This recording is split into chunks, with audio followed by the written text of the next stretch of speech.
Hello guys, it's Alex. I hope you're all well. Today we'll probably have a quite quick video.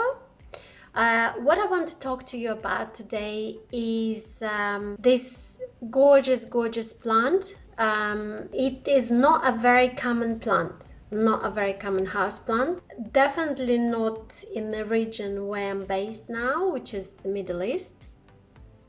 So it's called Streptocarpus, and I love it so much. And I suspect that I may be the only one having this variety, at least this variety of Streptocarpus. It's called Harlequin Lace. So, and because it's so rare, I wanted to propagate it. Well, normally, because it belongs to gesneriads family, normally it should be pretty easy to propagate it with the leaf cutting or whole leaf or whatever. But well, for whatever reason, I've been struggling to propagate it. I've had it now for I think about a year here, and it blooms for me and it's doing quite well. Actually, other hybrids of Streptocarpus are not doing that well for me. This one's doing the best. So I really wanted to propagate it, but I've been struggling to do it with the leaf, and you can see that actually the plant doesn't have that many leaves. So you know, I kind of decided that keep on cutting even fragments of leaves probably is a little bit dangerous, because as I say, this is the only really hybrid that is doing relatively well for me. I mean, I'm sure that people from from more moderate climates will say, oh, it's really struggling. It should be by now, it should be absolutely huge, but hey ho, it is what it is. So since I cannot or have not been able to propagate it so far using a leaf or fragment of a leaf or whole leaf, I want to try to propagate it via seeds. So to get seeds, obviously I need for the flowers to get pollinated. And that's a challenge as well, because I grow this plant indoors. Now it's August here, so if I take it out, it's just gonna die probably within, I don't know, a few days, because it's the temperature's over 40 outside, even in the shade. So yeah, it's out of question. So I can't rely on natural pollinators. Well, the next option is to try to do it myself. And that's what I wanted to do together with you today. To cut long story short, what I want to try to do together today is to pollinate this Streptocarpus, and I hope that at some point in the future I will have seeds, and then I may be able to grow new plants from those seeds. So we're talking quite, quite a few weeks ahead of us. Probably, I mean, the full cycle probably would take maybe a year, but nothing ventured, nothing gained. So let's try and let's see how we get on. And of course it would be wonderful if we had two varieties and tried to cross them, but we don't have two varieties. At the very least, I don't have two varieties in bloom now, and I don't want to miss this opportunity to try to do something with this plant. So let's just try. Let's hope that we will be able to at least cross-pollinate different flowers. So we already have two spent flowers here. I don't think there was a self-pollination happening there. So I think that's it. So I still have sort of this flower is already on its way out. This one's still okay, okay, okay. So yeah, we have 5 flowers in total still. So let's try to, let's try to cross-pollinate them somehow. Of course, the recommendation, I mean, it's best to try to mimic nature. And in nature, of course, we probably would have bees doing the pollination or something similar. So, but basically, some insects with these fluffy soft bristles. But I don't have anything similar. So I'm just gonna use, not ideal, but let's see. So the approach is, I will start with the oldest flower and work my way down to the newest flower, because the thought process here, the rationale is the following, is that the oldest flower has already released its pollen, so hopefully I will get that pollen, and by the time I get to the newest flower, that will be the freshest flower to receive the pollen. And also maybe we'll have at least some genetic variety going on. Of course, not that much genetically different, but at least each flower hopefully at least teeny tiny bit different to each other. So maybe that will help pollination. But I mean, flowers do self-pollinate and they produce offspring, and it works. So let's start.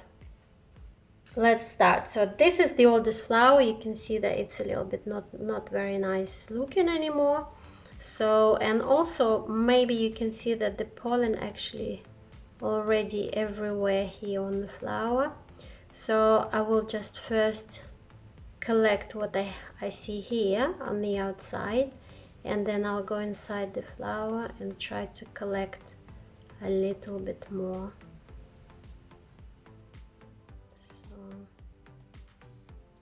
I think at this point we will not pollinate anything. It's just to collect the pollen or whatever left of it.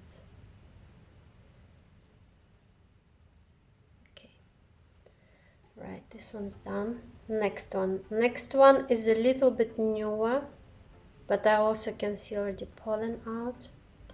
So let's also try to collect what we can.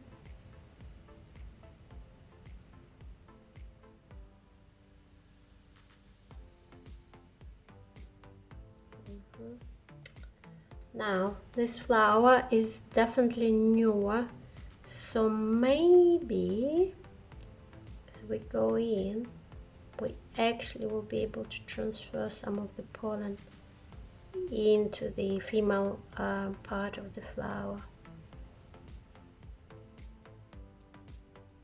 I hope I'm reaching. I can't really tell, but I really hope I am. We shall see. Okay, next one, also a little bit already old. So let's get the pollen and at the same time maybe try to pollinate if it's still receiving the, if it's still able to receive the pollen.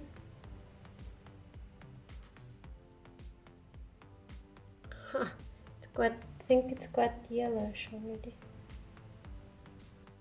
So this is the youngest flower, so I'm just gonna go in and try to really make the best out of it. So the pollen sacs are coming off as well there, but I should have enough on here by now. So I'm definitely reaching the female part for sure, but will it get some pollen? I don't know. We shall see. Okay, so let's work our way back. Let's try to give something to this one, to this one, to this one. Then unlikely that anything will happen here. Too old, but let's see. And those are, yeah, definitely too dry, but well, what do we have to lose, right? This is the flower that just came off from one of the flower branches. Isn't it amazing? Yeah, I am so in love with this plant, I mean, with the flowers. Absolutely gorgeous. So I really do hope that we can get at least one seed pod. Oh, it looks like a butterfly, doesn't it? Look at those petals. Oh, I'm in love, I'm in love. And look at the contrast here on the screen, it's just so beautiful. Fantastic. Okay, so this is it. This is what I wanted to do with you guys today. Let's see, let's come back to this in a week or so and see if we have any success at all. Now you probably will say, yes, but you didn't say anything about the plant, how to do it. We don't know much about it. Well, okay, briefly the care is quite similar actually to other gesneriads. So it really likes bright light. I mean, obviously it grows outside in more moderate climates. So it really likes bright light, maybe not full direct sun, or maybe just cloudy conditions, or morning sun or late afternoon sun would be best.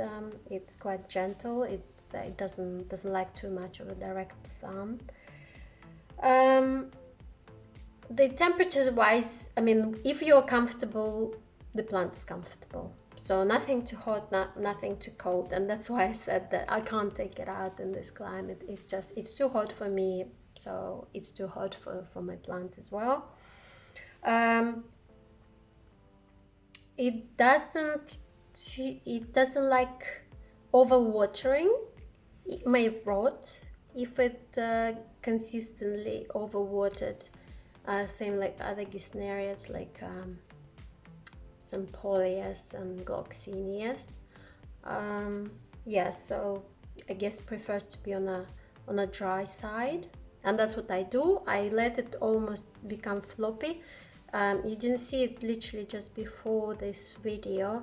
It was quite floppy, and I just popped it just added water into the outer pot, and it's absorbing water quite fast, and the leaves became quite firm, so it's happy.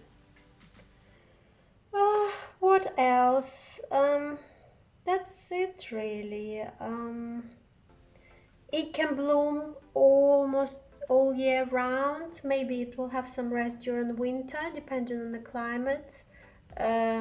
You may force it into a bit of a rest. Just, you can just cut the flower spikes.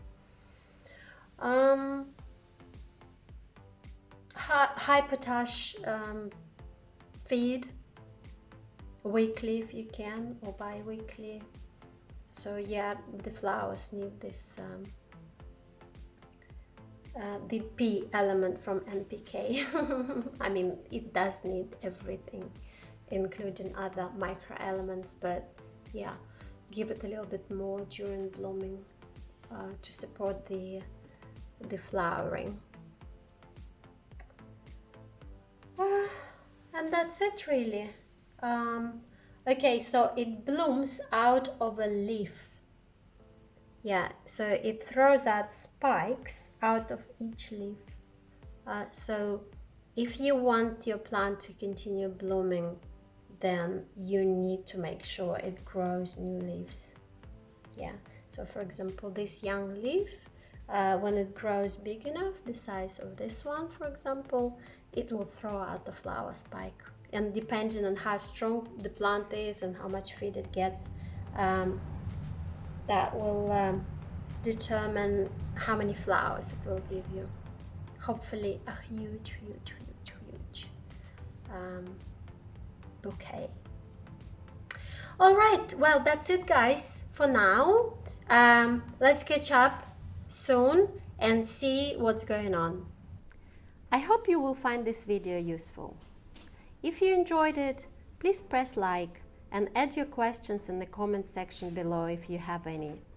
Please also subscribe to my channel for more videos like this and surprise giveaways.